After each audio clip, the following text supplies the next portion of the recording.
Goeiedag beste kijkers en luisteraars van Culturo TV. Gestolen schapen teruggevonden op erf in Nikeri. 2 verdachten vast. De politie van bureau Quarantijn heeft in een onderzoek naar de diefstal van 3 schapen uit een stal aan de Parsaram Sukuweg nabij Clarasius in het district Nikeri 3 verdachten aangehouden. Het gaat om de 34-jarige PR en SS en de 42-jarige RS. De eigenaar van de dieren RB, 37 jaar, deed op dinsdag 10 maart 2026 aangifte bij de politie nadat hij had ontdekt dat zijn schapen waren verdwenen. Op donderdag 12 maart kreeg de politie een melding dat de dieren waren gezien op het erf van RS aan de Jakartaweg. Agenten gingen daarop direct naar het adres voor onderzoek en troffen de gestolen schapen daar aan.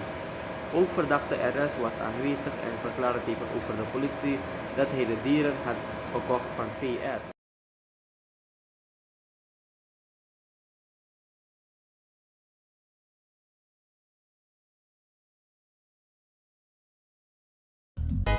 Deki ukrabasi ano sheng, masa pemba ano sheng, begadoti ano sheng, na tampum fui ala. De koffie staat klaar. Of shop op je gemak via hetbroekenpaleis.nl.